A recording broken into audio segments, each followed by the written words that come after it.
காலை ஆராதனை தொடங்குவதற்கு முன்பாக அதை கூர்ந்து உங்கள் கை தொலைபேசியை சைலண்ட் மோட் என்றால் அடைத்து வைக்கும்படியாக ஜபசிந்தியோடு உங்கள் பிரசனத்தில் என்ற பாடலை நாம் பாடுவோம்.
தேவனானவர் இப்படியாக ஒரு வாரம் முழுக்க உங்களை ஆசீர்வதித்திருக்கிறார். முழு இதயத்தோடு காலை வேளையில் நீங்கள் தொழுது கொள்ள முடியாத உங்களுக்குள்ளே நீங்கள் சொல்லித்துக் கொள்ளுங்கள்.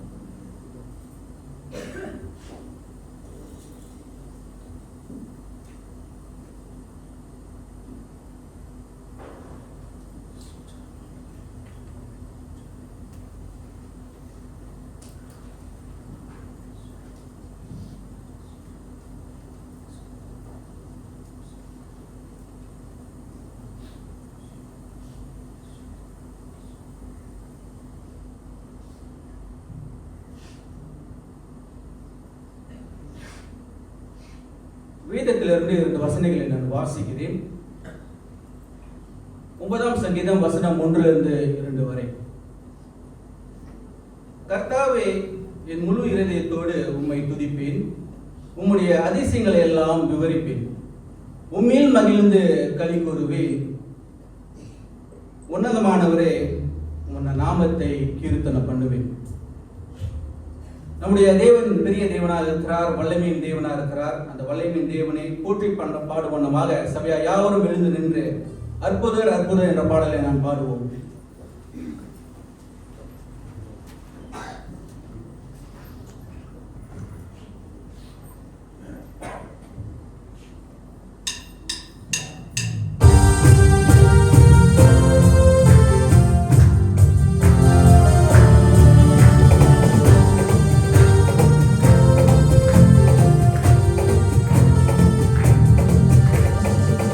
Amen.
மாற்றுமே நிறைந்த எங்கள் ஜீவனுள்ள பரம்பிதாவே, அப்பா அந்த காலை வேலைக்காக மறுபடியும் நன்றி செலுத்துகிறோம்.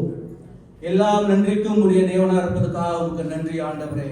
இந்த காலை வேலையை விசேஷமாக நீ ஆசீர்வதிப்பதற்காக நன்றி செலுத்துகிறோம்.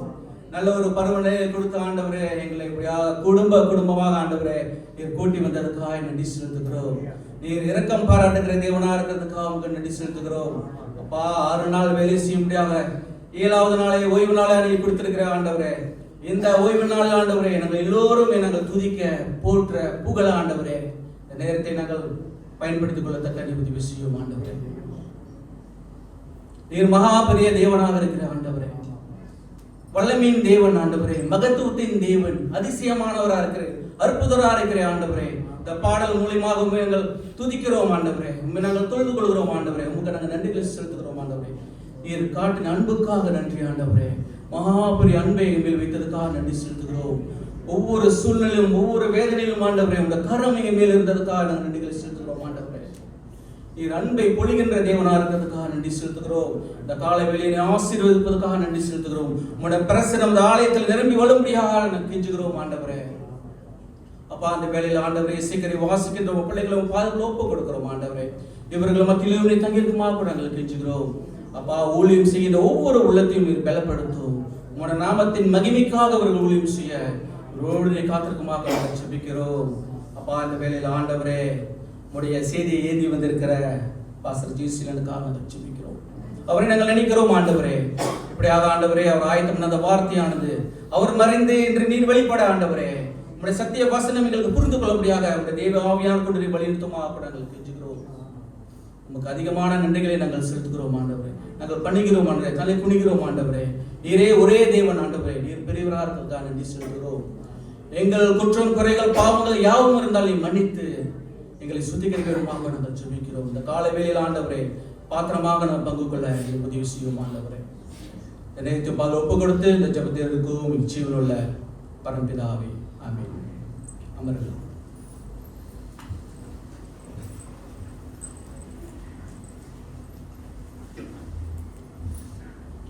அடுத்த பாடலாக தேவா நான் இது நாள் விசேஷித்தம் என்ற பாடல் நாம் பாடுவோம்.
யாவரும் எழுந்து நின்று இப்பொழுது மாறி மாறி வாசிக்க தெரிந்து கொள்ளப்பட்ட வேத பகுதி யோபு 6ஆம் அதிகாரம் வசனம் 15 30 வரை.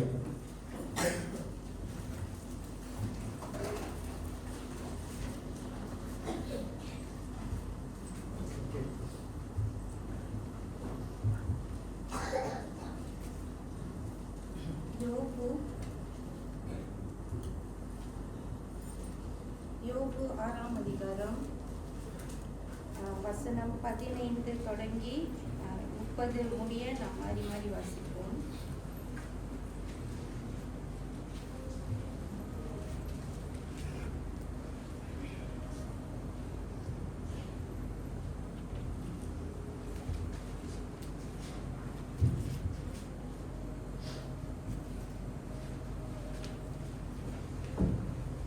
என் சகோதரர் காட்டாறு போல மோசம் பண்ணுகிறார்கள், ஆறுகளின் வெள்ளத்தை போல கடந்து போகிறார்கள்.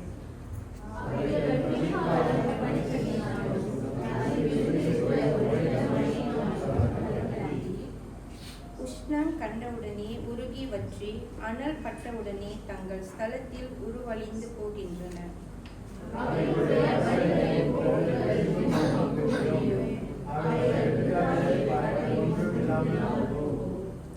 தேமாவின் பயணக்காரர் தேடி சேபாவின் பயண கூட்டங்கள் அவைகள் மேல் நம்பிக்கை வைத்து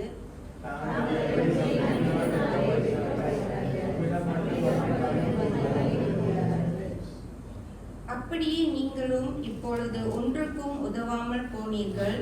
என் ஆபத்தை கண்டு பயப்படுகிறீர்கள்.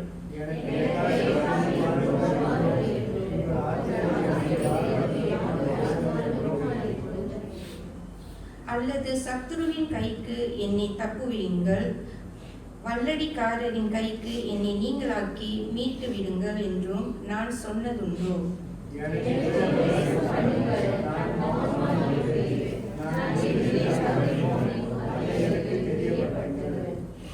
செம்மையான வார்த்தைகளில் எவ்வளவு வல்லமை உண்டு!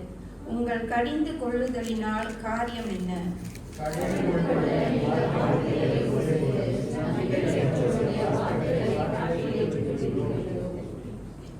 இப்படி செய்து திக்கற்றவன் மேல் நீங்கள் விழுந்து உங்கள் சிநேகிதனுக்கு படுகொலியை வெட்டுகிறீர்கள்.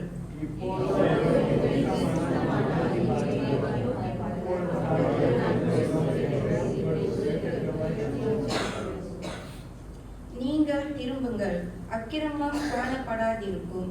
திரும்புங்கள், என் நீதி அதிலே விளங்கும். கடைசி வசனம் சேர்ந்து வாசிப்போம்.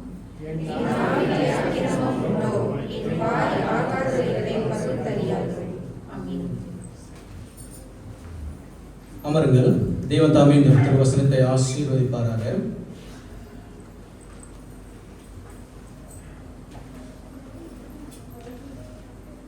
இயேசு கிறிஸ்துவின் நாமத்திலே உங்களை யாவரையும் உலுத்திரான் பைபிள் பிரஸ்பெக்டர் தமிழ் ஆராதனைக்கு நான் அன்போடு அழைக்கிறேன். சபையில் ஆள் கொஞ்சம் குறைவாக இருக்குது, இந்த சைனீஸ் நியூ முடியலன்னு நான் நினைக்கிறேன். இருந்த போதிலுமே தேவன் நம்மளை ஆசீர்வதிக்கிறதா இருக்கிறார். சமாதானத்தை கொடுக்கிற தேவன் சமாதானம் பூர்ணமாக இடத்துல இருக்கும் நான் நம்புகிறேன். இன்றைய விசேஷமாக நம்ம மத்தியில் பாஸ்டர் ஜெய்சீலன் வந்திருக்கிறார். தேவ செய்தி அவர் உங்களுக்கு இன்னைக்கு வழங்குவார். காணிக்கை தசம பாகத்தை எடுக்கிறது முன்பாக மேலும் ஒரு பாடலை பாடுவோம். நீரே எல்லாம் என்ற பாடலை நாம் பாடுவோம்.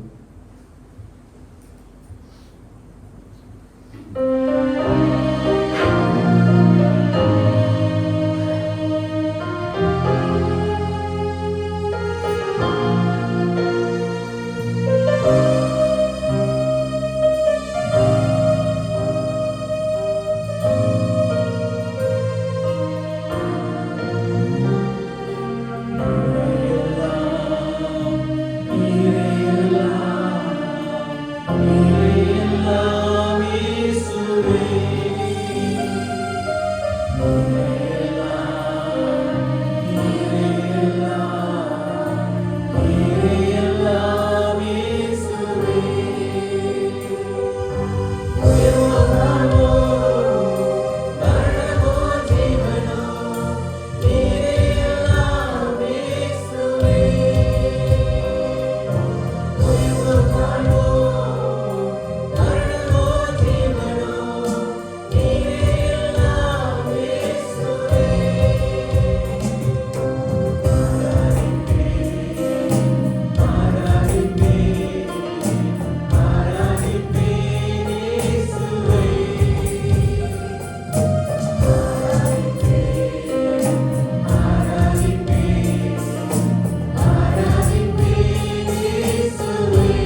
பாகத்தை நம்முடைய தேவனுக்கு நாம் வழங்குவோம்.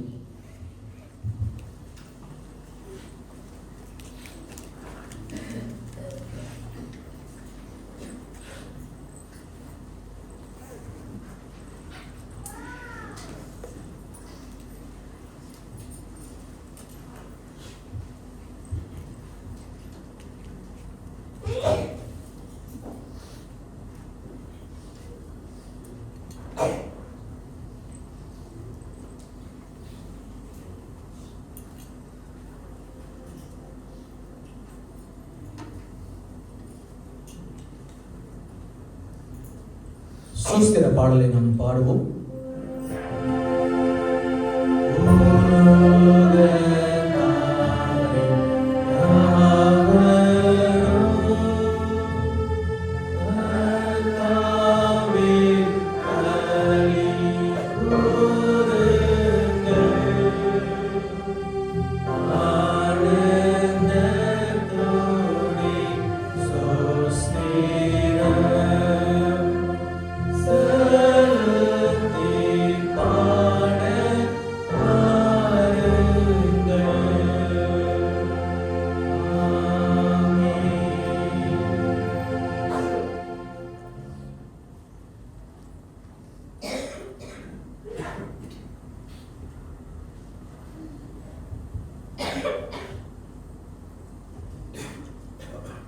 எல்லா ஆசீர்வாதத்துக்கும் காரணமாய் இருக்கின்ற எங்கள் ஆண்டவராகிய இயேசு சுவாமியே, இந்த அருமையான வேலைக்காக உம்மை ஸ்தோத்திரிக்கிறோம் ஆண்டவரே.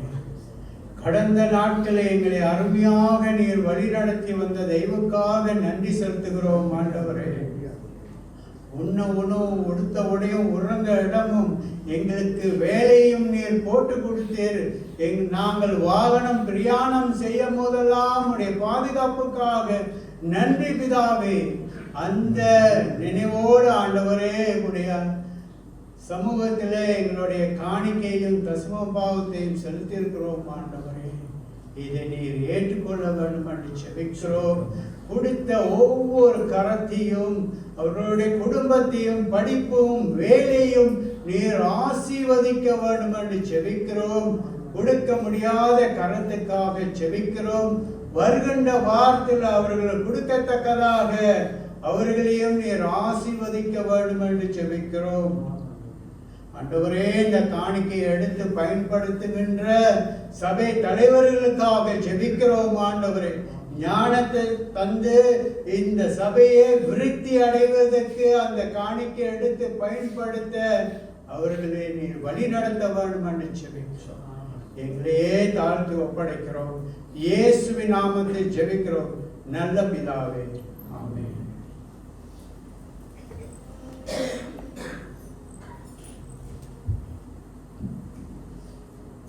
போதக ஜபத்தை ஏறுவதற்கு முன்பாக மேலும் ஒரு பாடலையும் பாடுவோம். கர்த்தர்க்காய் காத்திருப்போம், வெட்கப்பட்டு போவதில்லை என்ற பாடலையும் பாடுவோம். இந்த பாடலுக்கு பிறகு சபையின் நேரர் நம்ம போதக ஜபத்தில் வழிநடத்துவார்.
I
சபையினர் நடத்துவார்கள்.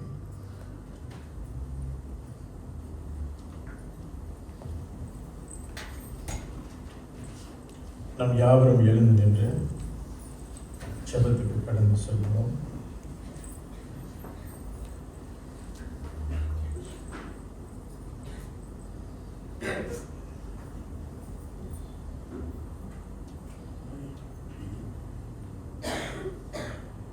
அன்பின் பரலோக தகப்பனே, இந்த ஆசீர்வதிக்கப்பட்ட பரிசுத்த ஓய்வு நாளுக்காக நாங்கள் உமக்கு நன்றி செலுத்திக் கொள்கிறோம். உம்முடைய சமூகத்திலே நாங்கள் அமர்ந்து கர்த்தருடைய பிரசன்னத்தை உணர்ந்தவர்களாக இந்த நேரத்தில் ஒருமனப்பட்டவர்களாக எங்களுடைய விண்ணப்பங்களை நாங்கள் ஏறெடுக்க தேவனே நீர் கொடுத்த அந்த நேரத்துக்காக நன்றி செலுத்திக் கொள்கிறோம். நீர் கிருபை நிறைந்த தேவன், வல்லமையுள்ள பிதா, ஒவ்வொரு நாளும் எங்களை போஷித்து வருகின்ற நல்ல மேய்ப்பனாக இருக்கிறீர். அதற்காக உமக்கு நன்றி செலுத்திக் கொள்கிறோம். இந்த வாரத்தை நாங்கள் கடந்து வர கர்த்தருடைய கிருபையும் கர்த்தருடைய வழிநடத்துதலும் எங்கள் ஒவ்வொருத்தர் மேல் இருந்ததற்காக நாங்கள் உமக்கு நன்றி செலுத்திக் கொள்கிறோம்.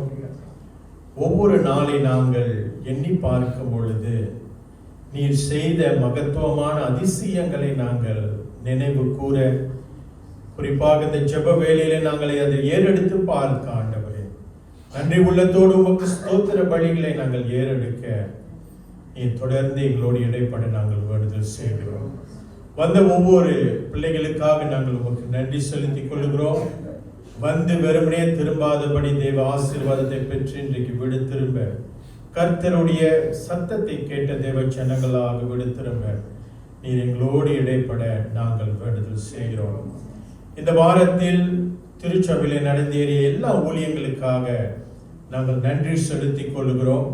போன ஞாயிற்றுக்கிழமை நடந்தேறிய எல்லா ஆராதனைகளுக்காக கர்த்தருடைய ஆசீர்வாதம் கரம் இருந்ததற்காக நாங்கள் உமக்கு நன்றி செலுத்திக் கொள்கிறோம். ஆண்டவரே, இந்த லீவு நாட்களில் ஆண்டவரே பலர் வெளியே சென்றிருக்கிறார்கள்.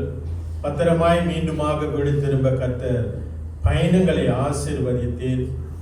ஓய்வு நாட்களை கர்த்தர் ஆசீர்வதித்தீர். அதற்காக நாங்கள் உமக்கு நன்றி செலுத்திக் கொள்கிறோம். ஆண்டவரே, திருச்சபையின் தேவைகளுக்காக இந்த வேலையை நாங்கள் வருகிறோம்.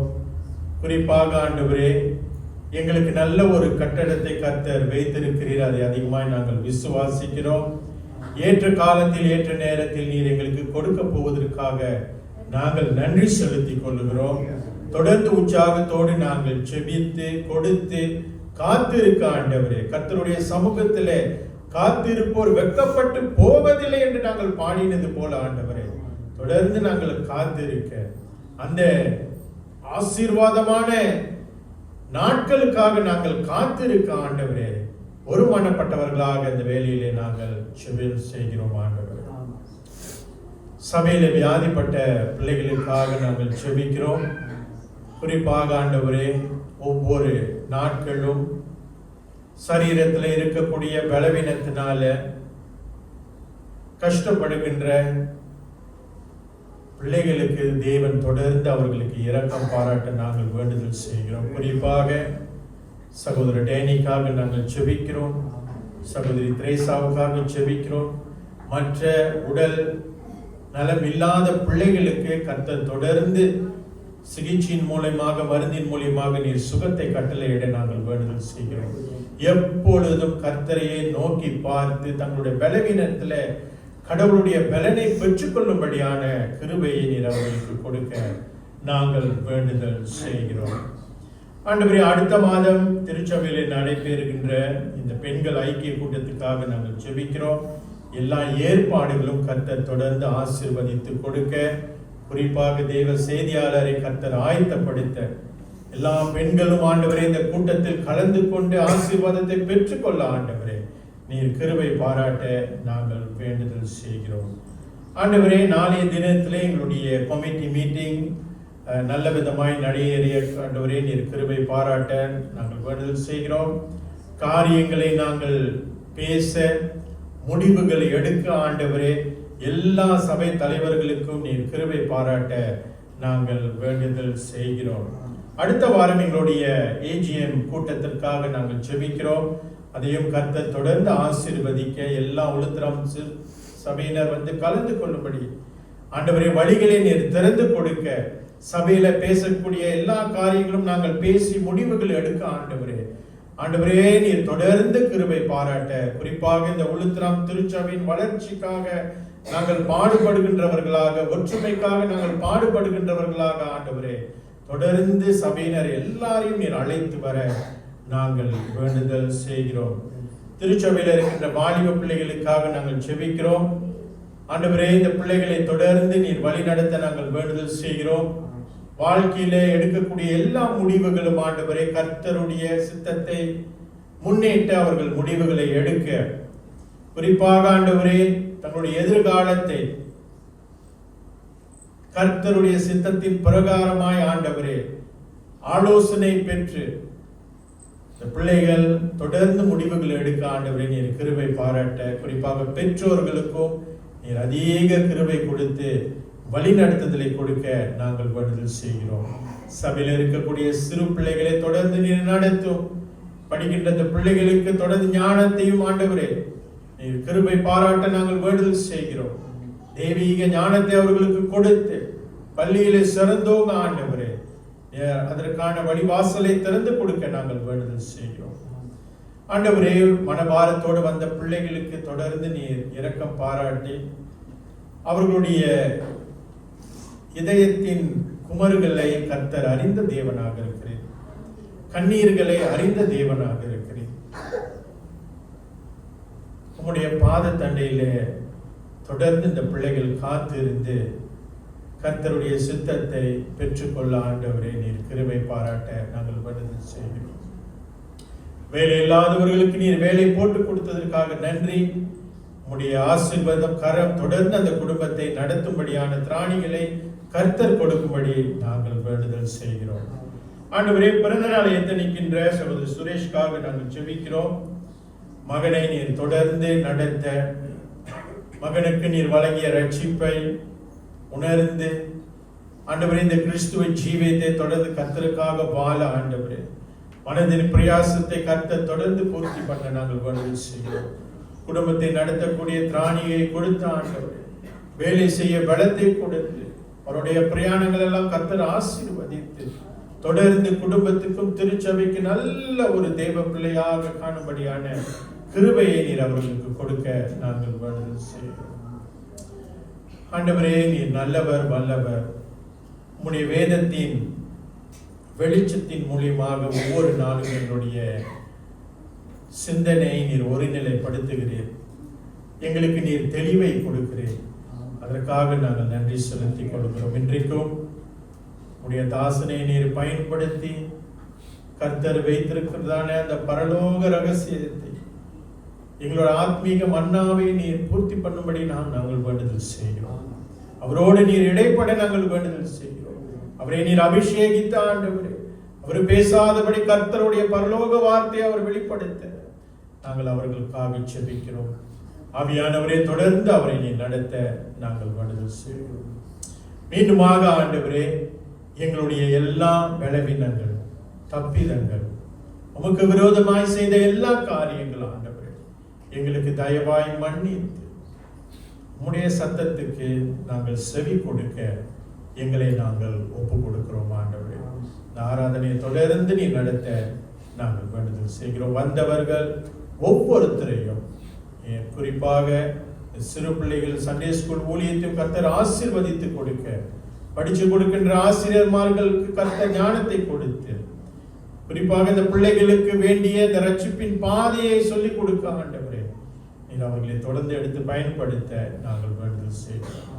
மீண்டுமாக இந்த ஆராதனை நாங்கள் உடைய பாதத்தில் ஒப்பு கொடுத்து ஜெபத்தை இயேசுவின் வல்ல நாமத்தில் எடுக்கிறோம் நல்ல பிதாவே, ஆமென்.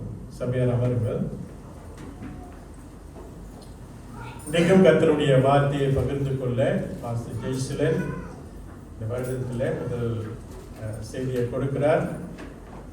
கடவுளுக்கு நாம் நன்றி செலுத்திக் கொள்கிறோம்.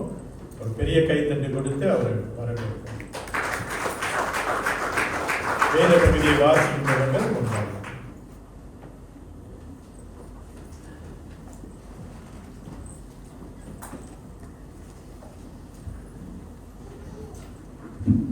எபேசியர் 6ஆம் அதிகாரம்.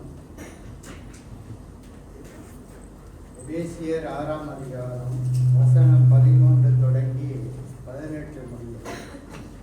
ஆகையால் தீங்கு நாளிலே அவர்களை நீங்கள் எதிர்க்கவும் சகலத்தையும் செய்து முடிக்கிறவர்களாய் நிற்கவும் திராணி உள்ளவர்களாகும்படிக்கு தேவனுடைய சர்வயுத வர்க்கத்தையும் எடுத்துக்கொள்ளுங்கள். சத்தியம் என்னும் கட்சியை உங்கள் அறையில் கட்டினவர்களாயும் நீதி என்றும் மார்க்க வாசத்தை தரித்தவர்களாயும் சமாதானத்தின் சுவிசேஷத்துக்குரிய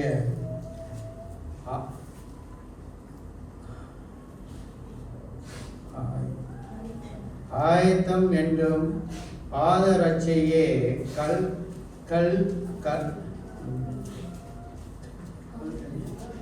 கால்களிலே தொடுத்தவர்களாயும் பொல்லாங்கன் ஏயும் அக்கினியஸ்திரங்கள் எல்லாம் அவிழ்த்து போடத்தக்கதாய் எல்லாவற்றிற்கும் மேலாக விசுவாசம் என்னும் கேடகத்தை பிடித்து கொண்டவர்களாயும் நில்லுங்கள். இரட்சனை என்றும் தலை சீராயும் தேவ சமாகிய ஆவியின் பட்டயத்தை எடுத்துக்கொள்ளுங்கள். எந்த சமயத்திலும் சகலவித வேண்டுதலோடும் விண்ணப்பத்தோடும் ஆவியினாலே ஜெபம் பண்ணி அதன் பொருட்டு மிகுந்த மன உறுதியோடும் சகல பரிசுத்தவான்களுக்காகவும் பண்ணும் வேண்டுதலோடும் விழித்து கொண்டிருங்கள்.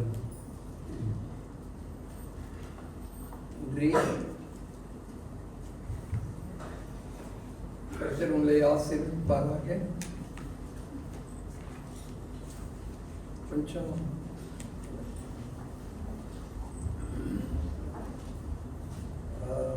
நாளிலே கர்த்தருடைய செய்தியை கொண்டு வருவதற்கு தேவன் கொடுத்த கிருபைக்கும் உங்கள் போதகர் மற்றும் சபை மூப்பர்களுக்கும் என்னுடைய நன்றி அறிதலை தெரிவித்துக் கொள்கிறேன்.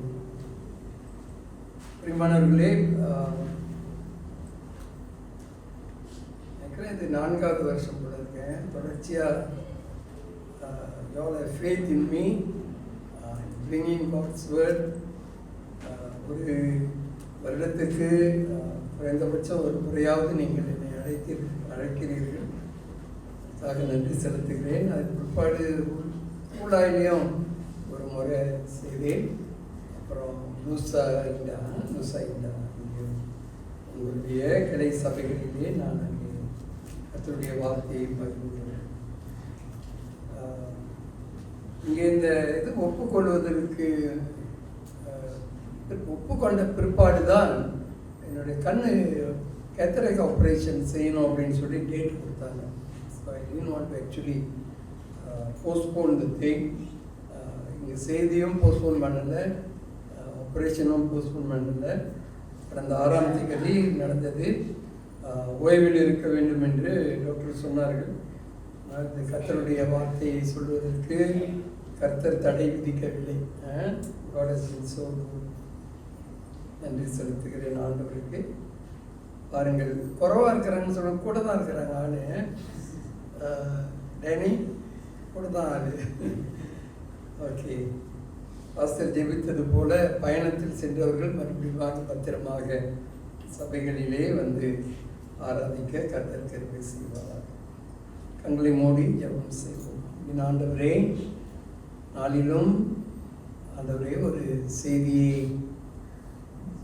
ஆயத்தப்படுத்தி பகிர்ந்து கொள்ளும் பொழுது முதலாவது கர்த்தர் என்னோடு பேசும், எங்களோடு பேசும். தொடர்ந்து உம்முடைய வார்த்தையினால் எங்களை நிரப்பும், பூரணப்படுத்தும். உடைய சித்தத்தை செய்ய உதவி செய்தோம். இயேசுவின் நாமத்தில் ஜெபிக்கிறோம் நல்ல தகப்பனே, ஆமென். பிரியமானவர்களே, இந்த பகுதியை வாசிக்கும் பொழுது ஆக்சுவலி இது 10வது வசனத்திலிருந்து, எபேசியர் 6:10 அந்த கடைசி வரைக்கும் அந்த பகுதி சொல்லும். 24 வரைக்கும் அது சரியும் அந்த வார்த்தை. ஆனால் 13 18 வரைக்கும் சர்வாயுத வர்க்கம் என்ற ஒரு தலைப்பிலே, சர்வ ஆயுத வர்க்கம், ஹோல் ஆர்மர் ஆஃப் காட் என்ற ஒரு தலைப்பிலே பேசும்படி ஒரு சாட்சியை சொல்ல விரும்புகிறேன். கடந்த வருடத்திலே 10ஆம் மாத வாக்கிலே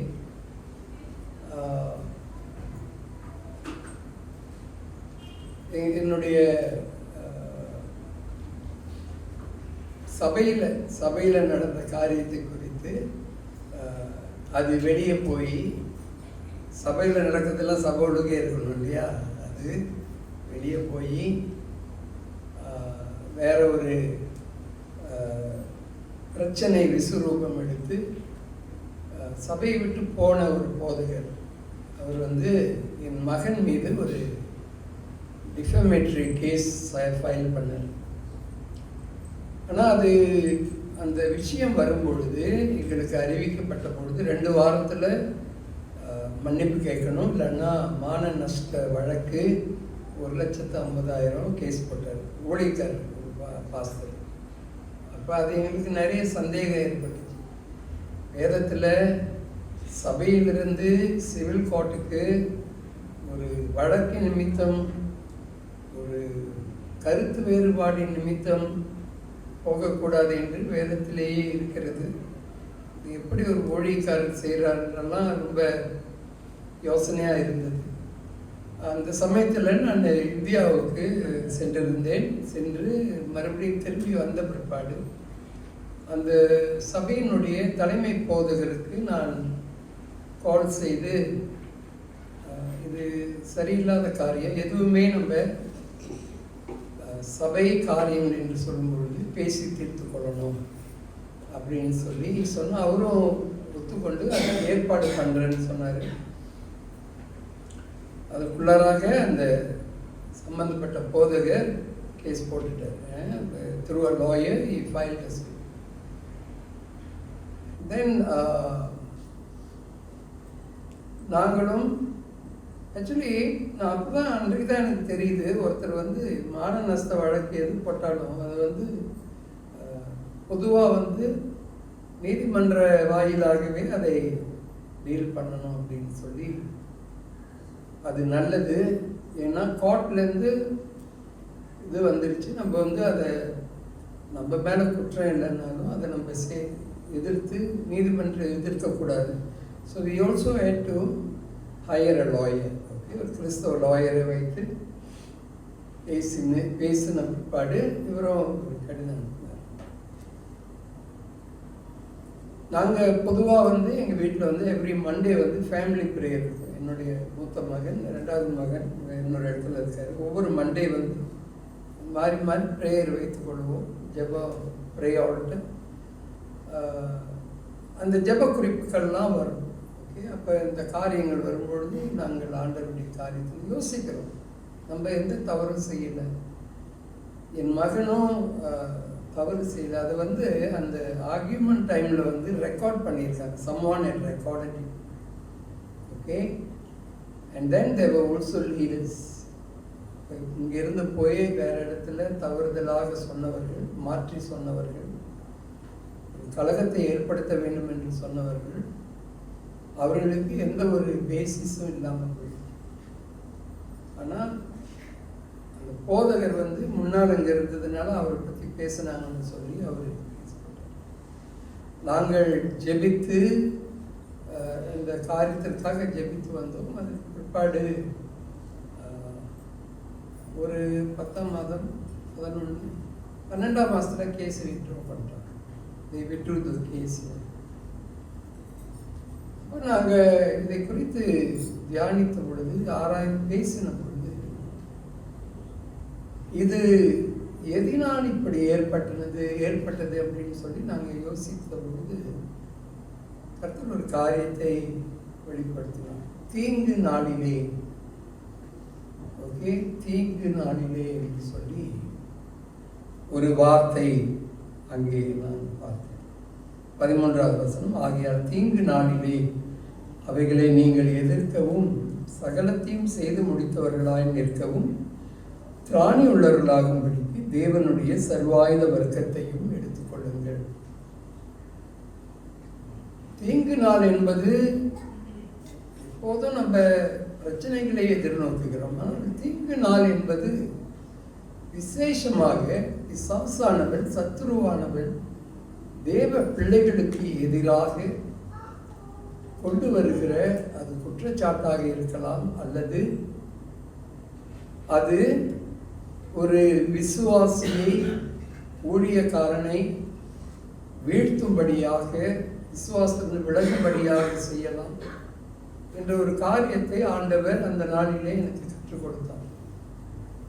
இப்பொழுது எதிர்நோக்குகிற பிரச்சனை என்று அல்லாமல் இது தீங்கு நாள் என்று ஒவ்வொரு விசுவாசிக்கும் நியமிக்கப்பட்டிருக்கிறது. It has been appointed to every Christian, every believer, that there will be an evil day, so we must be alert. பாருங்க, யோபுக்கு ஆண்டவரும் சாத்தானும் சம்பாஷித்ததை பற்றி யோபுக்கு தெரிய வாய்ப்பில்லை, தெரியலை. அது ஆண்டவரும் சொல்லலை யோபுக்கிட்ட. இந்த மாதிரி யோபு பிசாசு என்னிடத்துல உத்தரவு கேட்டுக்கொண்டான். ஓகே, நீ படுற பாடெல்லாம் என்னது, அவன் கொண்டு வர்றது, உன்னுடைய சம்பத்தை அடித்தான், அடுத்தது உன்னுடைய சரீரத்தை தொட்டான், இந்த 2 முறை என்கிட்ட அனுமதி கேட்டான்னா ஆண்டவர் சொல்லணும்.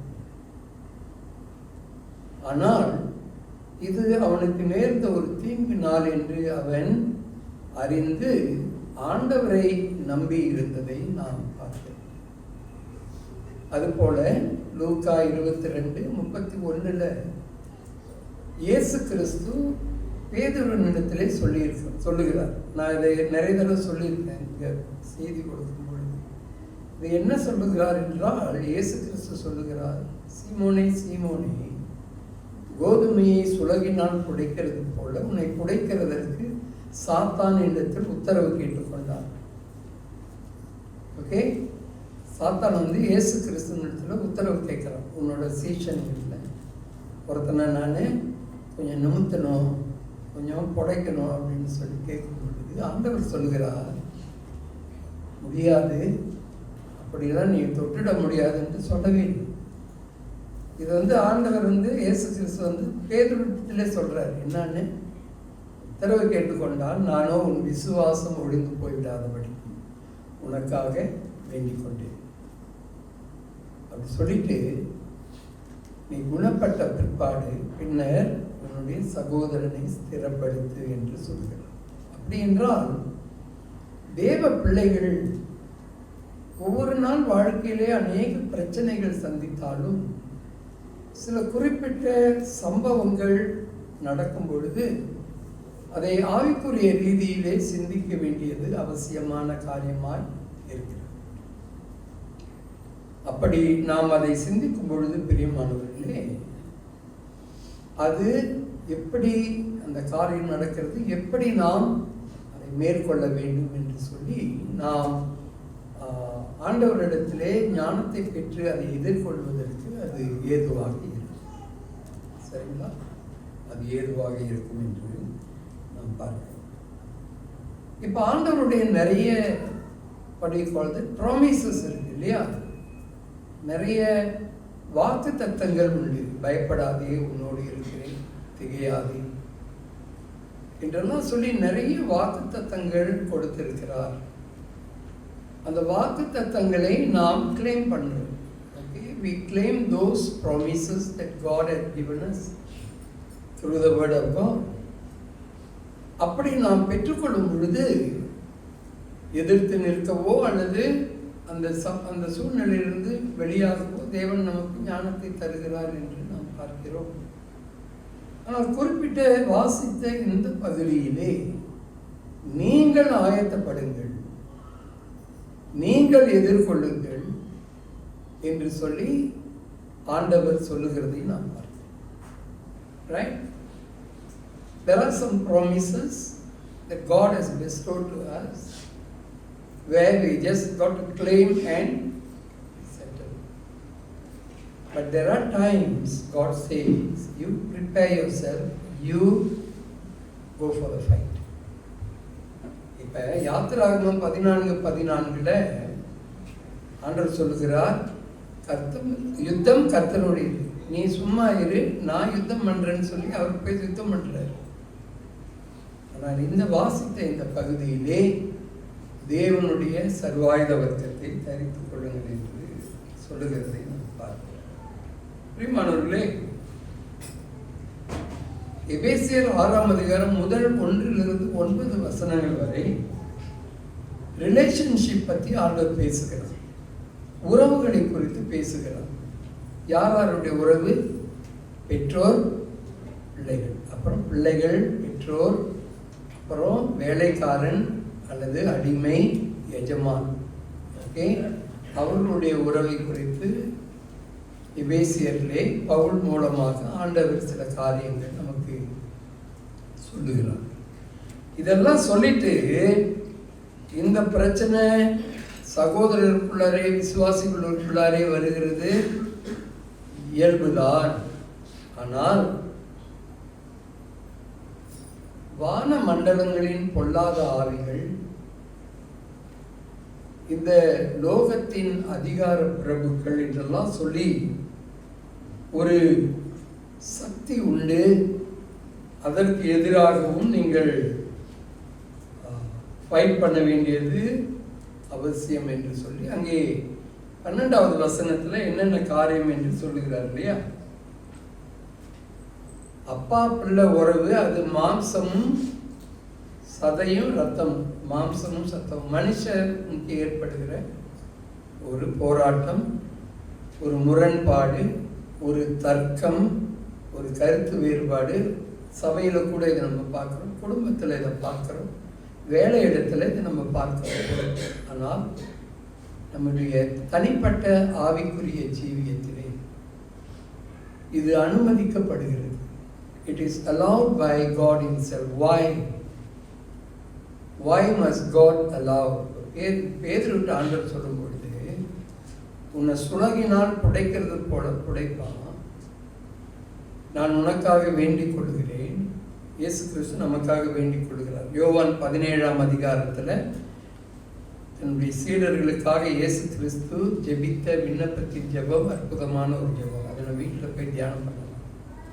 உனக்காக வேண்டிக் கொள்கிறேன், நீ குணப்பட்ட பிற்பாடு. என்ன குணப்பட்ட பிற்பாடு? அடி உத வாங்கின பிற்பாடு காயத்தை தேத்திக்கிட்டு வர்றதா? இல்லை, அவனை மேற்கொண்ட பிற்பாடு, சத்துருவானவனை சாத்தானை நீ முறியடித்த பிற்பாடு, அவன் உன்னுடைய விசுவாசத்தை என்னிடத்திலிருந்து பிரித்து விட, தேவனுடைய அன்பிலிருந்து பிரித்து விட கொண்டு வருகிற எல்லா தந்திரங்களினாலே நீ அவன் மூஞ்சில கரிய பூசி எனக்கு மகிமையை கொண்டு வா, அவனை வெட்கப்படுத்து என்று சொல்லி ஆண்டவர் சொல்லுகிறார். நீ ஜெயம் பெற்ற பிற்பாடு சபையில உனக்கு சுத்திலுமாக நிறைய பலவீனர்கள் இருப்பார்கள், இந்த மாதிரி பிரச்சனையில் இருக்கிறவர்கள் இருப்பார்கள். யூ கவுன்சில் தம். நீங்க அவங்க கிட்ட பேசுங்க, உங்களுடைய அனுபவத்தை சொல்லுங்க. ஆண்டவர் எவ்விதமாக உனக்கு ஞானத்தை தந்தார், எவ்விதமாக நீ மேற்கொண்டாய் என்பதை நீ புரிந்து கொள் என்று சொல்லுகிறதாக நாம் பார்க்கிறோம். சரி, இப்ப இந்த 1-9 அந்த உறவுகளை குறித்து பேசுகிறார். எபேசியர் 10-13 வரைக்கும் ஒரு சில காரியங்கள் நமக்கு ஆண்டவர் சொல்லுகிறார். Paul wants to emphasize people are not our ultimate problem.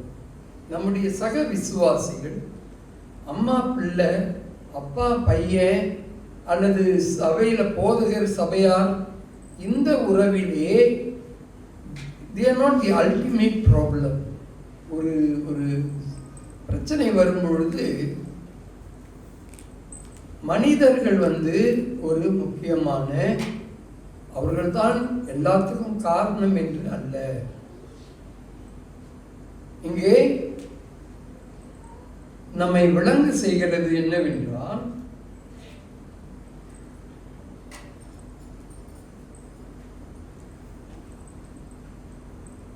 தீங்கு நாளிலே உங்களுக்கு போராட்டம் உண்டு, தீங்கு நாளிலே அவைகளை நீங்கள் எதிர்க்கவும் சகலத்தையும் செய்து முடித்தவர்களாய் நிற்கவும் திராணி உள்ளவர்களாகும்படிக்கு தேவனுடைய சர்வாயுத வர்க்கத்தை எடுத்துக்கொள்ளுங்கள். ஏன் அப்படின்னு சொன்னா 11வது வசனத்துல பாருங்க, நீங்கள் பிசாசின் தந்திரங்களோடு எதிர்த்து நிற்க திராணி உள்ளவர்களாகும்படி தேவனுடைய சர்வாயுத வர்க்கத்தையும் தரித்துக் கொள்ளுங்கள் என்று சொல்லி அதே வசனத்தை இங்க சொல்லுகிறோம். அப்ப பிசாசு உறவுகளிலே பிரச்சனை கொண்டு வரும் பொழுது அவன் பயன்படுத்துகிற சில உபாயங்கள் உண்டு, சில தந்திரங்கள் உண்டு. The devil or Satan uses some scheme to bring disunity, to bring quarrel. இல்லையா? 1 கொரிந்தியர் சபைகளுக்கு பவுல் எழுதும் பொழுது 3வது அதிகாரத்தில் சொல்றாரு, பிரிவினைகள் ஏன் வருகிறது என்று சொல்லுகிறார். அப்ப சபைக்குள்ளாராக ஒரு பிரிவினை வருகிறது, குடும்பத்திற்குள்ளாக கொண்டு வருகிறான் என்றால் பிசாசு எப்பொழுதும் உபாயங்களை தந்திரங்களை அவன் செய்கிறான், எப்பொழுதும் கொண்டு வருகிறவனாக இருக்கிறான். சரியா?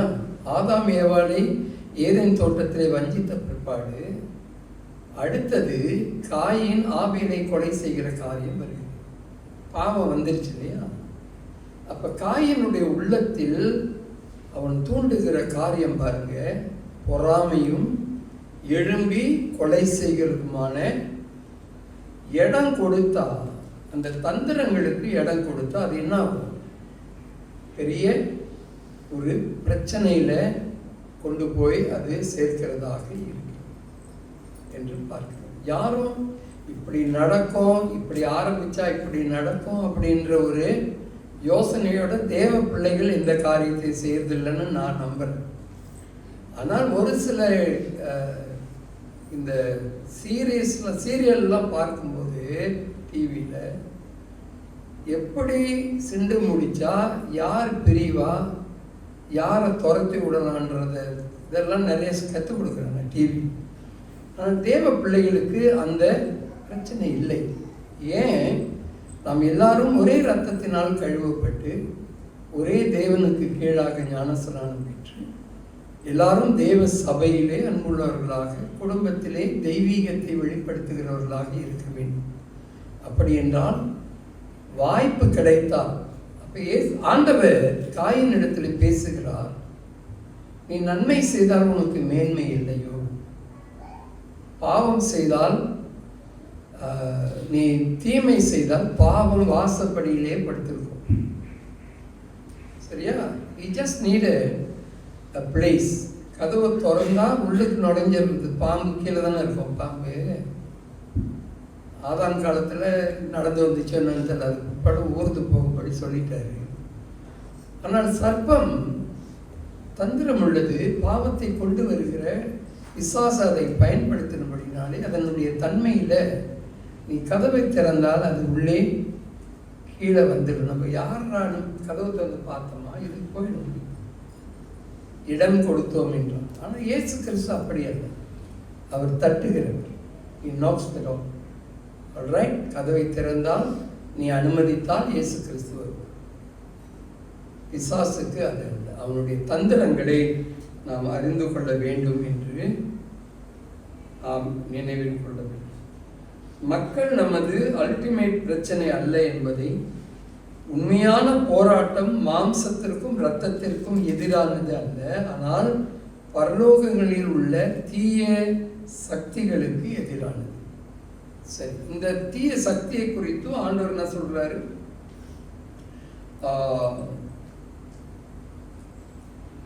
12வது வசனத்துல, துரைத்தனங்களோடும் அதிகாரங்களோடும் இப்பிரபஞ்சத்தின் அந்தகார லோகாதிபதிகளோடும் வான மண்டலங்களுள்ள பொல்லாத ஆவிகளின் சேனைகளோடும் நமக்கு போராட்டம் உண்டு.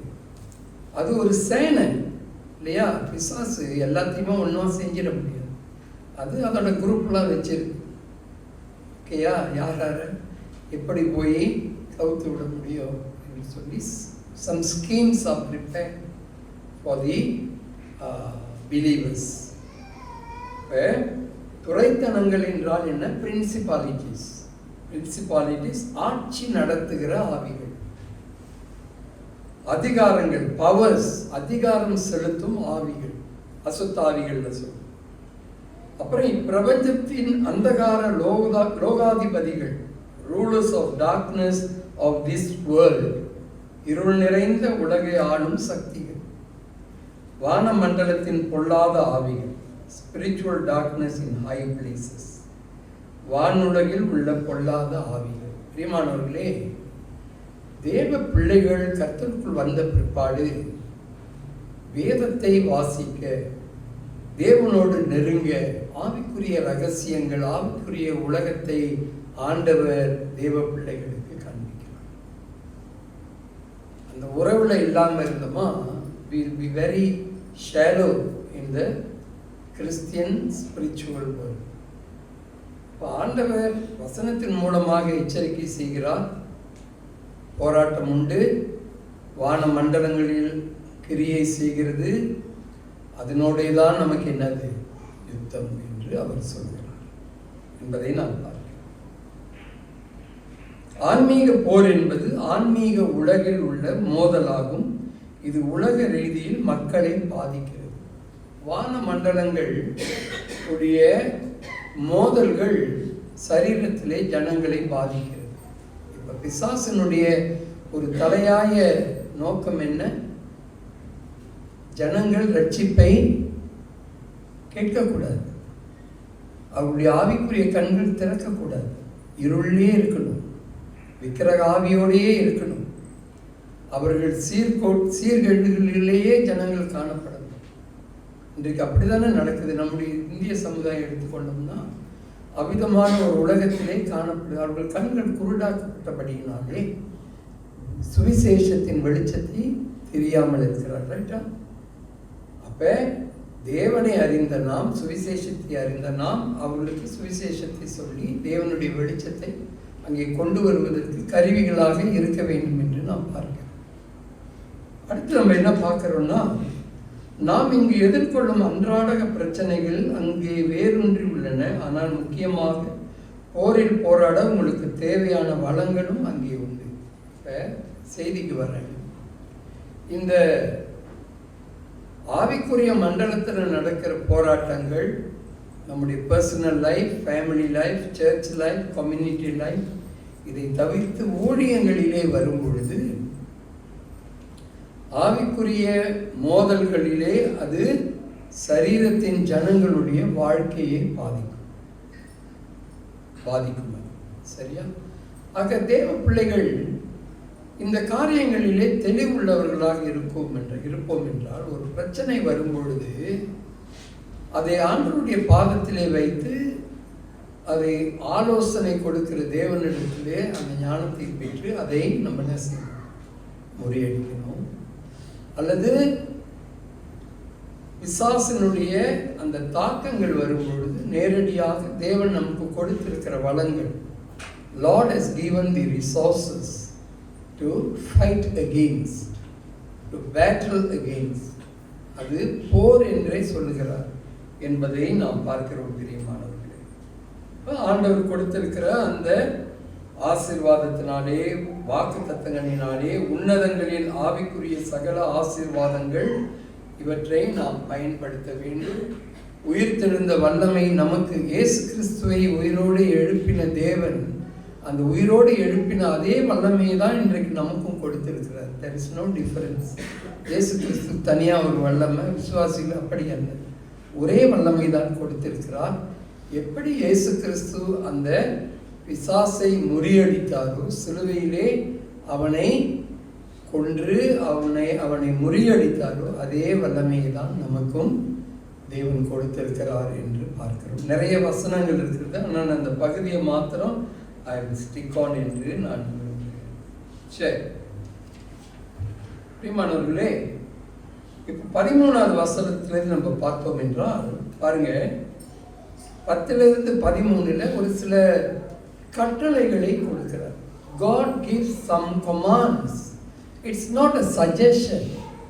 இது ஒரு தெரிந்து கொள்ளுதல், வேணும்னா எடுத்துக்க என்று கிடையாது. இது கட்டளை. என்ன சொல்றாரு? பி ஸ்ட்ராங், பலப்படுன்னு சொல்றாரு. அதில் ஒரு வசனம் இருக்குதா?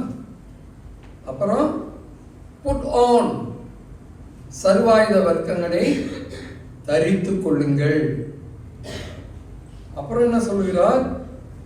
தரித்து கொண்ட பிற்பாடு அந்த ஆயுத வர்க்கங்களை எடுத்துக் கொள்ளுங்கள். ஓகே, டேக் அப், அதை எடுத்துக்கிட்டு நில்லுன்னு சொல்றாரு. நில்லுன்னு சொன்னா எப்போதும் ஆயத்த நிலை தான். நில்லு, கடைசியாக எதிர்த்து போராடு. இது கட்டளை பிரியமானவர்கள், இது சஜஷன் கிடையாது. சரியா? அதற்கு பிற்பாடு வருகிற 6 சர்வாயுத வர்க்கத்தை குறித்து ஆண்டவர் பேசுகிறார். அப்படி அவர் பேசும் பொழுது it's not a choice again. 6 காரியங்கள் இருக்கு இல்லையா? முதலாவது என்னது?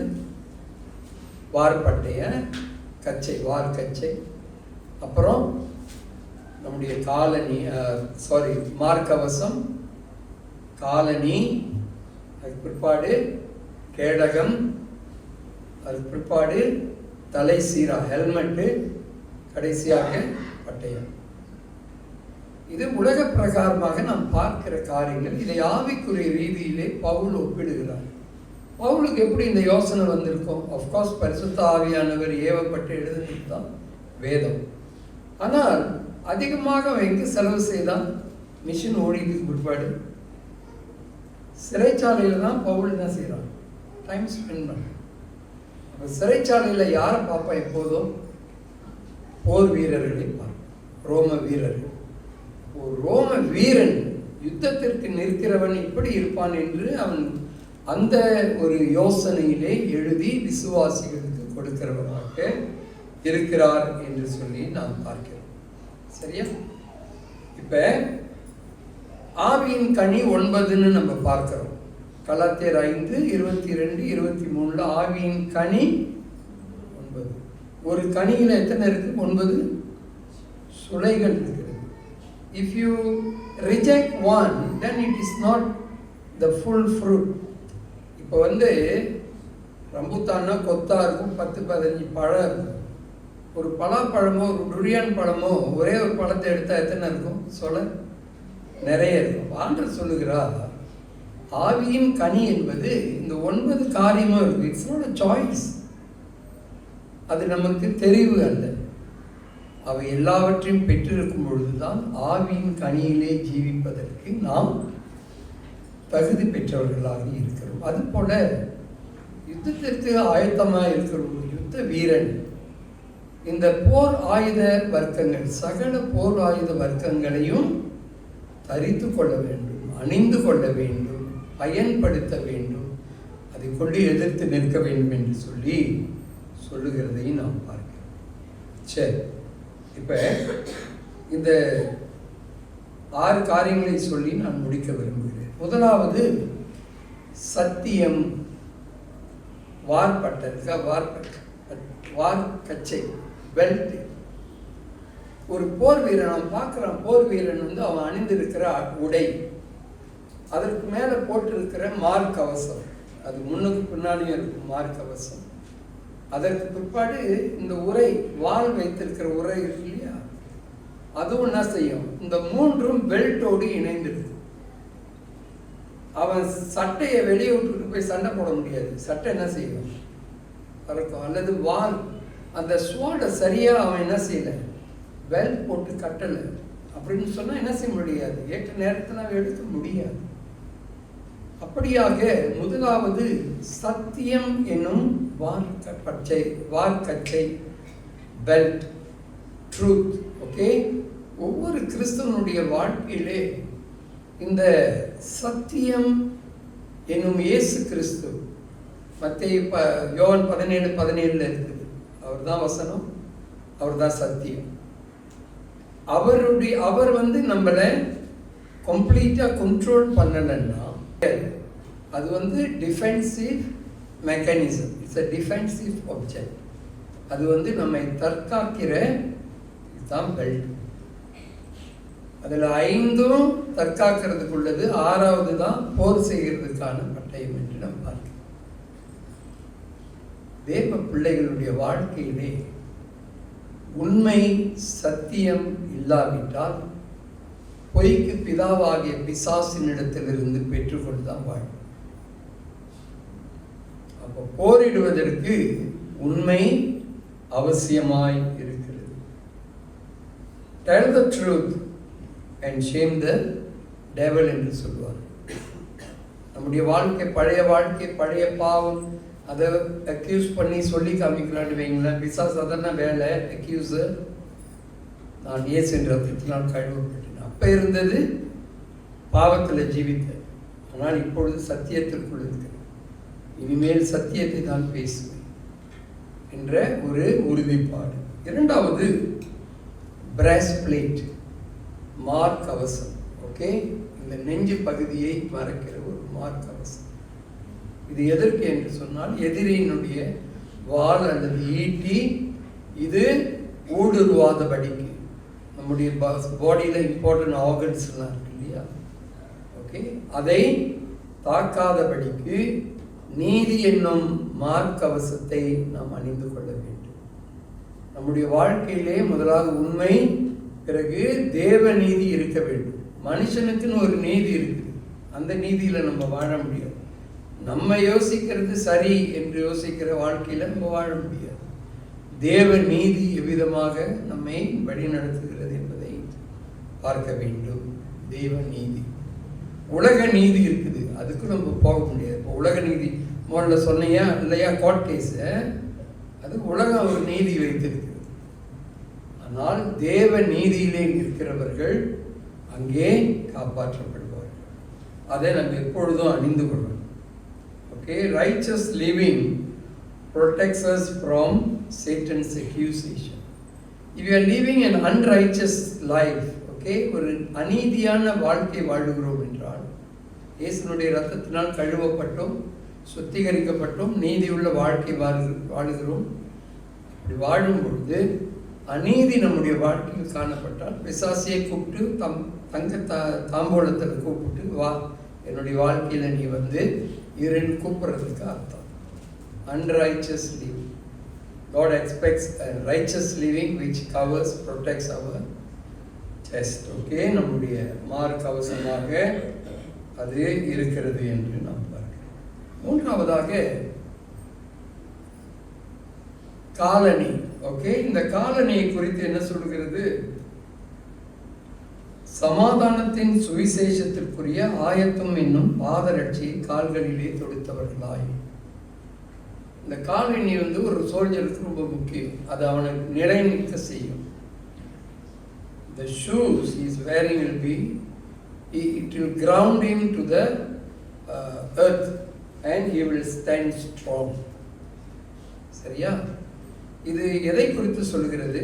சமாதானம் என்னும் சுவிசேஷத்திற்குரிய ஆயத்தம் என்றால், இந்த ஆவிக்குரிய யுத்தத்திலே நாம் நிற்கும் பொழுது நம்முடைய சகோதரன் அல்லது தேவனை அறியாத ஜனங்கள் பாவத்திலே ஜீவிக்கிற பொழுது எப்பொழுதும் நாம் சுவிசேஷத்தை அறிவிக்கிறவர்களுக்கு நாம் ஆயத்தமுள்ளவர்களாக இருக்க வேண்டும் என்பதை குறித்து அங்கே சொல்லுகிறதாக இருக்கிறது. அது மாத்திரமல்ல, அந்த காலணியை நாம் அணிந்து கொண்டு அதில் உறுதியாக இருப்போம் என்றால், சமாதானம் என்று கொண்டு வந்த அந்த சுவிசேஷம் நம்முடைய வாழ்க்கையிலே அலைக்கழிக்கப்படாமல் இருக்கும். இந்த சமாதானத்தை இழந்த கிறிஸ்தவர்கள் எத்தனை பேர் இருக்காங்க தெரியுங்களா? பரிதாபத்துக்குரிய ஒரு காரியம். when attacks, புயல் போல சம்பவங்கள் வரும்பொழுது சோர்ந்து போகிறவர்களாக, தேவனை விட்டு விலகுகிறவர்களாக, மனிதனுடைய உதவியை தேடுகிறவர்களாக காணும். சுவிசேஷத்திலே ரட்சிக்கப்பட்ட நீ உன்னுடைய சமாதானத்தை, தேவ சமாதானத்தை இந்த யுத்தத்திலே இழந்து விடாதே. அதை அதே சமயத்திலே எதிரிகள் மத்தியிலே இருக்கிற ஜனங்களுக்கு சுவிசேஷம் சொல்லுவதற்கும் நீ பயப்படாதே, எச்சரிக்கையாய் ஆயத்தமாய் இரு. அதற்கு நிறைய ட்ரைனிங்லாம் இருக்கு இல்லையா? சுவிசேஷ ட்ரைனிங்லாம் சேர்ச்சில் கொடுப்போம் இல்லையா சார்? இதிலெல்லாம் நம்ம கொடுப்போம், பைபிள் ஸ்கூலில் டு equip a person. ஓகேயா? அதில் ஒன்றும் பிரச்சனை இல்லை. ஆனால் அதை எடுத்து சொல்லுவதற்குள்ள தைரியம் இன்றைக்கு வருவது. சுவிசேஷம் அறிவிக்கப்படாமல் அந்த ஆயத்தத்திலே இல்லாதவர்கள் சபையிலே குறுகிய அளவான அங்கத்தினர்களாக இருப்பார்கள். தேவனுடைய ராஜ்யத்தை விரிவாக்குவது கொஞ்சம் கடினமாக இருக்கும் என்று நாம் பார்க்கிறோம். நான்காவதாக பிரியமானவர்களே, ஷீல்ட் ஆஃப் ஃபெய்த். இந்த ஃபெய்த், அந்த ஷீல்டு இருக்கு இல்லையா, கேடயம். இந்த கேடயம் பொதுவாக ரோமர் சோல்ஜர்ஸ் 5 to 3 இருக்குமா, அல்லது 4.5 to 2.5 இருக்கும்.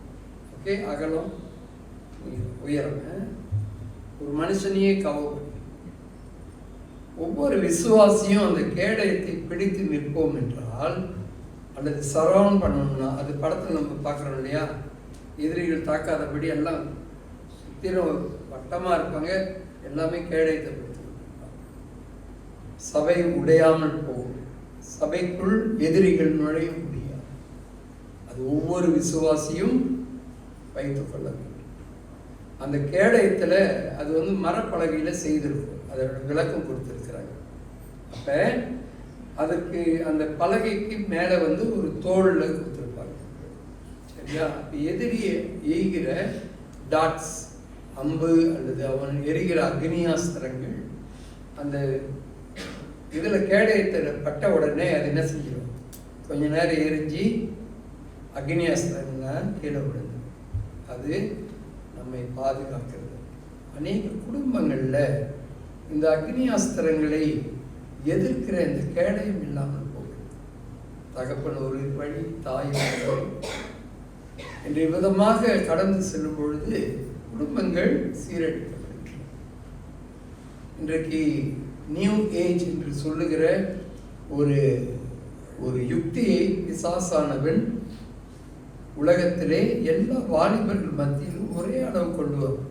கிறிஸ்தவர்கள் மாத்திரம், எல்லா மதத்து பாஷைக்காரர்கள் மத்தியிலே இளைஞர்களை ஒரு லெவலில் கொண்டு போகணும். ஏன்னா அடுத்த தலைமுறையை அது தேவனுக்குள் நிற்காமல் இருப்பதற்கு இது ஒரு ஆபத்தான ஒரு காரியம். பெற்றோர்கள் ஆவிக்குரிய ரீதியிலே அதை தெளிவு பெற்றவர்களாக அதை செய்ய வேண்டியவர்களாய் நாம் காணப்படுகிறோம். சரியா? 5வதாக ஹெல்மெட் ஆஃப் சல்வேஷன், நம்முடைய தலைச்சீரம். ஹெல்மெட் தலையை பாதுகாக்கிறது, மூளையை, சிந்தையை பாதுகாக்கிறது. நமக்குள் உருவாகுகிற எல்லா விதமான எண்ணங்கள், தோற்றங்கள் எல்லாமே இந்த சிந்தையில இது கர்த்தருக்குள் நிலைப்பட்டிருக்க வேண்டும்.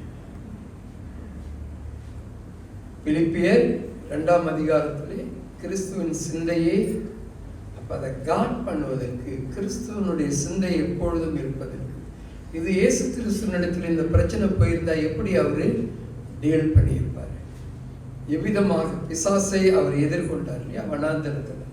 எப்படி இயேசு கிறிஸ்து வார்த்தைகளை கொண்டு அவர் அவனை எதிர்த்து முறியடித்தார் என்றெல்லாம் நம்ம பார்க்கிறோம். ஆக நம்முடைய தலை, சிந்தை, ஹெல்மெட்டோட தலை போச்சுன்னா என்னன்னு சொல்லுவாங்க? முண்டோம்ல அந்த மாதிரி நிறைய இருக்கிறாரு. சரியா? இயேசு கிறிஸ்து தலையாகவும் இருக்கிறது இல்லை, அப்புறம் அவருடைய சிந்தையும் இருக்கிறது இல்லை, தலையே இல்லாமல் அநேகர் ஜீவிக்கிறார். கடைசியாக பிரியமானவர்களே, the sword, ஆவியின் பட்டயம். பட்டயம் என்றால் ஸ்வாட் இல்லையா, வால். இது எதை குறிக்கிறது? தெய்வ வசனம். தேவ வார்த்தை நமக்குள் இல்லாவிட்டால், இந்த வேத வார்த்தை நாம் பயன்படுத்தாவிட்டால் அது என்னது? பிரயோஜனமே இல்லை. இப்ப 5 காரியங்களும் தற்காப்பு கொள்ளுது, ரைட்டா? Defensive mechanism. ஒஃபென்சிவ்னா எது? இந்த வால். இவ்வளவும் நாம் அணிந்து கொண்டு சண்டை போடலைன்னா, பிசாசுக்கு எதிர்த்து அவனுடைய தந்திரங்களை அறிந்து முறியடிக்கலைன்னா will be a weak Christian. எத்தனை பேர் இந்த தகாபே வழியாக அந்த பேலஸ் வழியாக போயிருக்குமா? அந்த வாசப்படியில் என்ன பார்ப்பேன், ரெண்டு பேர் காடு. அது கொழும்பொம்மை எக்ஸிபிஷனுக்காக வச்சுருக்காங்க. எல்லாம் போட்டிருக்காங்க. தலையில் தொப்பி போட்டிருக்காங்க, சீருடை அணிந்திருக்கான், வாள் வைத்திருக்கிறான். எவனா திருடன் உள்ளுக்கு போகிறான்னா அல்லது திருடன் திருடிட்டு ஓடுறான்னா அவன் ஓடி போய் பிடிப்பானா? அவர் அங்கே நிற்பார். ஏன்னா மற்றவங்க ஃபோட்டோ பிடிச்சி அது ஒரு கொழுபம். அந்த மாதிரி அநேக கிறிஸ்தவர்கள் எல்லாமே இருக்குன்னு சொல்லிட்டு அவர்கள் இருக்கிறார்கள். அவர்கள் யுத்தம் செய்வது கிடையாது என்று நாம் பார்க்கிறோம். பிரியமானவர்களே, இந்த சத்திய வசனத்தை நாம் சரியான இடத்திலே பயன்படுத்தாவிட்டால் அங்கே நமக்கு தோல்வி இருக்கும் என்று நாம் பார்க்கிறோம். சர்வாயுத வர்க்கத்தை நாம் தரித்து கொள்ள வேண்டும், அதை பயன்படுத்த வேண்டும், ஒரு ஜெயமுள்ள கிறிஸ்தவ வாழ்க்கை வாழ வேண்டும். ஆவிக்குரிய கண்களை திறந்து என்ன நடக்கிறது என்று பார்க்க வேண்டும். எலிசாவோட வேலைக்காரன் அவ்வளோ தேவ சேனை அங்கே இருக்கிறது, அவன் கண்ணு பார்க்கல. அதை திறக்கும்படி ஆண்டவர் இடத்துல கேட்கும் பொழுது அவன் தொடர்ந்து பார்க்குறான். எதிரிகளை விட அதிகமான ஆவிக்குரிய சேனை அங்கே இருக்கிறது. தேவன் நமக்கு கொடுத்திருக்கிற அந்த ஆயுத வர்க்கங்கள் நாம் நிச்சயமாக அதை பயன்படுத்தணும், ஜெயம் பெற வேண்டும். இப்போ சுத்தீரம் மழை பெய்யுது, வெளியே போனால் மழை பெய்யுதுன்னா எல்லா இடத்துலையும் தான் மழை பெய்யுது இல்லையா? கொடை பிடிச்சிட்டு போகிறவன் மழையில் நினைவானா? அவனை சுத்தீரம் என்ன இருக்கு? மழை பெய்து கொண்டுதான் இருக்கு. ஆவிக்குரிய போராட்டம் சுற்றிலுமாக இருக்கிறது. அந்த குடையின் கீழ் ஆண்டவருடைய சர்வாயுத வர்க்கம் பாதுகாப்பு என்ற ஒரு சர்வாயுத வர்க்கத்திலே நாம் செல்லும் பொழுது நம்மை சுற்றிலுமாக இருக்கும். நமக்கு அது சேதத்தை கொண்டு வராது. நனையாமல் செல்லுகிறவர்களால் தேவனை நாம் வெட்கப்படுத்தாதபடி நாம் செல்லுகிற தெய்வ பலன் உள்ளவர்களாக. ஆகவே பிரியமானவர்களே, தேவன் தாமே நமக்கு இந்த கிருபையினால் கிடைக்கப்படுகிற இந்த தேவ சர்வாயுத வர்க்கத்தை அணிந்து கொள்வதற்கு, பயன்படுத்துவதற்கு ஞான திருஷ்டி, சமயோசிதம் இதை ஆண்டவர் கொடுக்கும்படியாக நாம் தேவனிடத்திலே பிரார்த்தி ஜெபம் செய்வோம். ஆண்டவரே, நாங்கள் இந்த நாளிலே ஒரு விசுவாசிக்கு, தேவ மனுஷனுக்கு நீர் அருளின இந்த ஆவிக்குரிய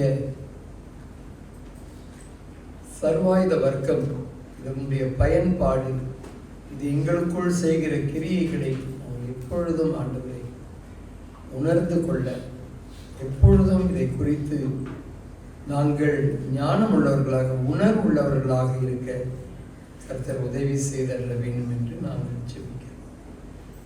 அநேக வேளைகளிலே தோல்வி, அநேக வேளைகளிலே மற்றவர்களுடைய பேச்சுக்கள், கேலி பேச்சுகளிலே நாங்கள் கூனி குறுகி போகிறவர்களாக இருக்கிறோம். ஆனால் அப்படிப்பட்ட வாழ்க்கை கர்த்தர் எங்களுக்கு கொடுக்கவில்லை. தேவ ஞானத்தினால் முதியோர்கள் மத்தியிலே நாங்கள் அமர்ந்திருந்தாலும் ஒரு இளைஞனுடைய தேவ ஞானம் எல்லாரை விட அது அதிகமாக இருக்கும் என்று வேதத்தில் நீங்கள் சொல்லியிருக்கிறபடி ஆண்டவரே, அநேக கிறிஸ்தவர்களை காட்டிலும் தேவ பலனுள்ள கிறிஸ்தவர்களாய், விசுவாசிகளாய், பரிசுத்தவான்களாய் வாழ்வதற்கு கர்த்தர் எங்களுக்கு அருள் புரிய வேண்டும் என்று இயேசுவின் நாமத்தில் ஜெபிக்கிறோம். நல்ல தகவல்.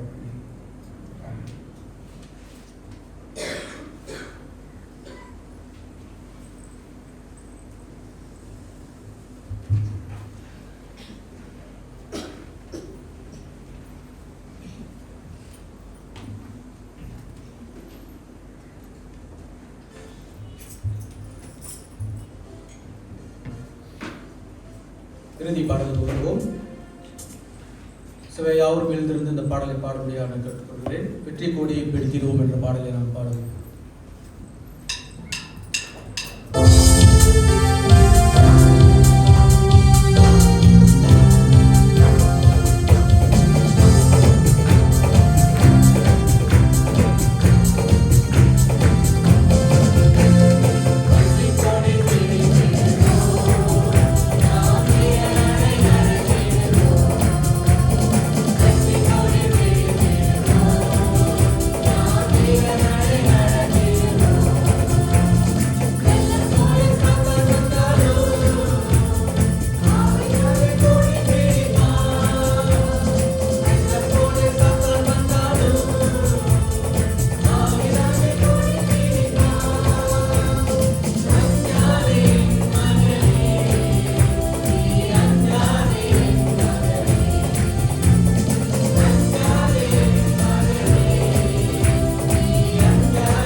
எங்களை அதிகமாக நேசிக்கின்ற நல்ல ஆண்டவரே, மறுபடியும் உமக்கு நன்றிகளை செலுத்துகிறோம் ஆண்டவரே.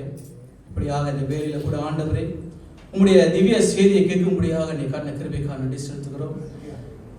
உங்களுடைய வேதம் ஆண்டவரே மிக ஆழமான சத்தியங்கள் உண்டு. அதை நாங்கள் கற்றுக்கொண்ட பிள்ளைகளாக ஆண்டவரே இன்று நாங்கள் தெரிந்து கொண்டு நாங்கள் வீடு திரும்ப நீ உதவி செய்யும். மாற வேண்டிய இடத்திலே ஆண்டவரே நாங்கள் மாறும்படியாக எங்களோட வாழ்க்கையை நாங்கள் மாற்றிக்கொள்ளும்படியாக நீ உதவி செய்யணுமாக கொடுக்கிறோம் ஆண்டவரே. இன்னும் ஆண்டவரே இந்த வாரம் முழுக்க ஆண்டவரே நாங்கள் உமக்காக வாழ, உமோடு நாங்கள் ஜீவிக்க, விசுவாசத்தோடு ஜீவிக்க நீ உதவி செய்யணுமாக நாங்கள் ஜீவிக்கிறோம். இன்று உங்களுடைய பிரசனத்தை கேட்ட ஒவ்வொரு பிள்ளைகளுக்காக நன்றிகளை செலுத்துகிறோம். எங்களை பலப்படுத்துவதற்காக நன்றி செலுத்தி இந்த ஜெபத்தை இருக்கிறோம் ஜீவனம் பரம்பிடாவே.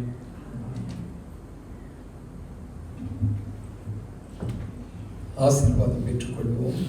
கர்த்தர் உங்களை ஆசீர்வதித்து உங்களை காக்க கடவர். கர்த்தர் தம்முடைய முகத்தை உங்கள் மேல் பிரகாசிக்க பண்ணி உங்கள் மேல் கிருபையாயிருக்க கடவர்.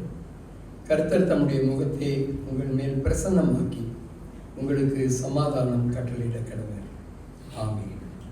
என் ஆத்மாவே கர்த்தரை சோஸ்தரி, என் முழு உடமே அவருடைய பரிசுத்த நாமத்தை சோஸ்தரி.